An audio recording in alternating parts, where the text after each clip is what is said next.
Les règles sont donc moins suivies. C'est ce que constate l'université de Gand dans une étude. À peine 35% de la population belge adhère aux mesures contre 81% au début de la crise.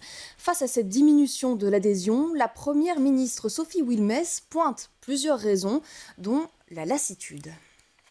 Nous avons soif de nos libertés, nous avons soif d'être ensemble, nous avons soif de partager. C'est ça qui fait que nous sommes des êtres humains. Et moi, je la comprends parfaitement, cette lassitude. Puis il peut y avoir aussi, permettez-moi, une influence d'expressions contradictoires. Et donc, moi, j'ai remarqué cet été qu'on est passé d'expressions extrêmement dramatisantes de la situation à des expressions qui niaient presque la situation dans laquelle on est.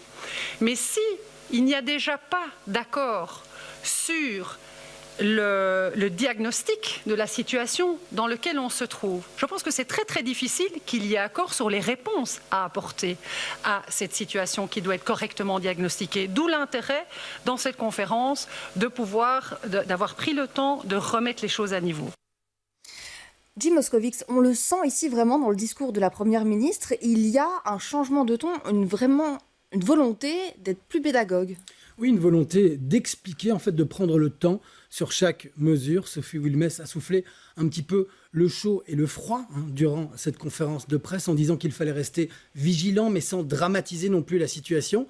Elle a pris le temps également de faire le point sur la situation sanitaire en rappelant que le virus circule toujours, mais que les chiffres d'aujourd'hui ne sont pas comparables à ceux qu'on a pu connaître au pire de la crise au mois d'avril. Sophie Wilmès parle d'une tendance à la stabilisation, car le R0, le taux de contamination du virus, est passé sous le 1, et c'est une bonne nouvelle, mais elle a précisé également qu'un retour aujourd'hui à la normale n'était pas possible, ce qui s'explique par le maintien de certaines mesures, des mesures qui s'expliquent également par une volonté affichée du gouvernement, maintenir coûte que coûte la rentrée des classes de début septembre. Sophie Wilmès a également utilisé un terme sanitaire, il fallait immuniser la rentrée des classes. Autre information concernant la rentrée du supérieur, on n'a pas encore de précision car celle-ci est prévue plus tard.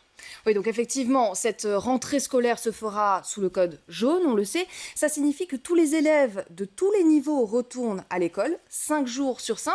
Mais Jim, ce code couleur, il pourrait en fait changer en fonction de la situation, c'est ça ? Oui, il pourra changer, il pourra évoluer même commune par commune. Si dans certaines localités, le nombre de cas augmente fortement, eh bien, le bourgmestre, en accord avec les ministres compétents, pourront décider de passer de code jaune à code orange et donc de limiter la présence des élèves dans certains établissements. Par contre, pas d'indicateur chiffré, comme ce fut le cas pour la généralisation du port du masque, où il ne fallait pas dépasser le seuil de 50 cas pour 100 000 habitants.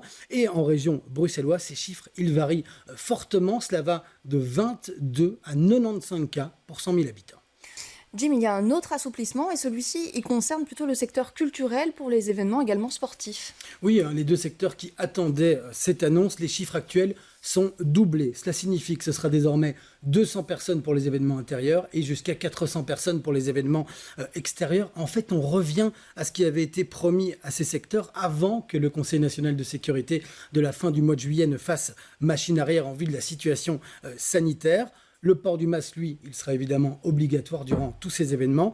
Et autre élément, il y aura également la possibilité d'avoir des dérogations pour certains événements. Ça veut dire qu'en théorie, on pourrait avoir plus de 400 personnes dans certains événements culturels ou sportifs. Mais pour cela, il faudra à nouveau passer par les bourgmestres avant que cela soit validé au niveau fédéral. Il faut savoir que la réalité, évidemment, de chaque salle est différente. Les règles doivent encore être précisées pour que les théâtres, par exemple, puissent connaître leur capacité précise. Et pour le co-directeur du théâtre Le Public, cette information est capitale.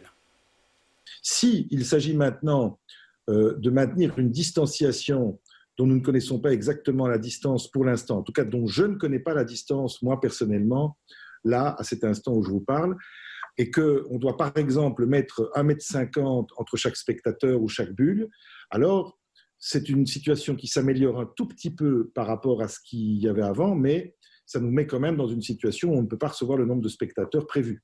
Donc ça ne solutionne que très légèrement la problématique. Je suis un peu fatigué d'avoir toujours un côté plaintif, mais ça c'est la réalité des informations qui sont à notre possession pour l'instant. Je vous remercie, Jim, pour toutes ces explications. Jim Moskowitz, donc. Les réceptions après les funérailles pourront désormais se tenir avec 50 personnes maximum. Pour les mariages, les mesures pourraient être assouplies, mais ce sera lors du prochain Conseil national de sécurité prévu mi-septembre.